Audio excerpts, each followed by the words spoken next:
Let's get into the Billboard Hot 100. Let's talk about Drake breaking these damn records that people are praising him for, which I get. So officially, Drake has tied Michael Jackson's Billboard Hot 100 record. It's 13 number ones. So the Beatles has 20, Mariah Carey has 19, Rihanna has 14. Mind you, Drake's Sicko Mode record with Travis Scott isn't counted because he isn't officially credited as a feature on the track. So he would have had 14. But you guys also got to remember Michael Jackson's hits from the Jackson 5, him being the lead artist, aren't counted as hits himself, or else he would have like 20 or something like that. So that's another thing you guys got to factor in this situation. But, Drake posted a fake photo of like Michael Jackson wearing an OVO hoodie. Him smiling, him wearing the Michael Jackson glove that he probably bought for hundreds of millions of dollars. Who knows? And yeah, man. One thing that I congratulate is that like Drake, even though people critique the album, they still, people are still interested in listening. And that's what this reflects, in my opinion. It doesn't reflect Drake's chokehold anymore on music. Now, you're probably wondering, Quake, how can you not have a chokehold when you drop an album and damn near you occupy the whole top 10? Drake still has people's interest, meaning if Drake drops an album, people are going to go check it out. But Drake doesn't have that chokehold of dropping a record and it being played out for the next 4 or 5 months and not being able to escape it. I don't think he's had that chokehold since, you could do 21. Can you do something from it? But I don't know if that record really was that's like probably the last like kind of chokehold. But in my feelings, Kiki, Do You Love Me, and Scorpion in 2018, that was everywhere. Like I couldn't escape that record. That was a chokehold.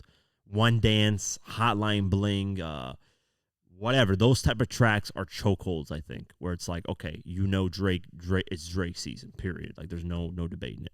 And to me, Drake hasn't had that in a while. So this, to me, is just people's interest, hype for this week. We'll see where these tracks go the next week. And people are going to say you're a Drake hater for saying that. No, I'm not. Number one track right now that debuted at number one, which is Drake's 13th number one, quote unquote, is J. Cole's first number one ever. I'm not considering a number one for J. Cole if it falls off the next week. I don't really care. It's not going to be a number one from J. Cole for me. That's the way I view it. It has nothing to do with the artist. Like I said, if Eminem was doing this, if 50 was doing this, Kanye, Jay-Z, whoever was just debuting at number one off hype, and then the song's falling off the next week, I don't really consider it number one. I think streaming's helped a lot in that. I think statistics should be split with streaming and old school, or just, I don't know, man. And people are saying, if it was so easy to get a number one, why hasn't J. Cole ever gotten a number one in his career? It took him this long to get one. Because people are like, 2014 Forest Hills Drive, No Role Models. Those records should have been number one. Or what's that record? Could You Believe Me If I Fell in Love? Whatever that Power Trip on Born. All these records J. Cole had. People are like, well, if it's so easy to go number one, why didn't J. Cole ever get a number one? Use a little bit of your guys' common sense here, please. Streaming didn't get included into charts until 2016. 2014 Forest Hills Drive, 2014 No Role Models, no streaming. Power Trip, 2011, I think Born Center came out, or 2013, sorry. Power Trip, no streaming. So until 2016, when streaming was included, that's when Drake finally got his first number one. And if you look at J. Cole's chart history, everything after 2016 was charting way higher for J. Cole. We're talking number 2 records. We're talking number 5, number 10, number 8, all these high-ass numbers. Or before, J. Cole was getting number 35, number 50, number 20, maybe number 33, like those type of numbers. So it's helped every single artist in one way or another. Now, has it not? Because J. Cole doesn't make radio pop records. So to be like, he's just off hype. I mean, the last album he dropped, off hype. What's that song? My Life, I think it was called. That debuted at number 2. Just off hype, and then fell off after that. So it's like, it's helped every artist, regardless.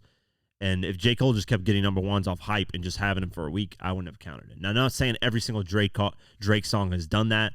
No, there are a lot of Drake songs that stay number one. One Dance, In My Feelings, these type of records that, like I said, have a chokehold, stay number one for a while. But we'll see if these tracks stay number one. It is quote unquote J. Cole's first number one ever with, him being featured. It's not his actual number one, but congrats to Cole for that. But I don't really count it as a number one because it's probably gonna fall off.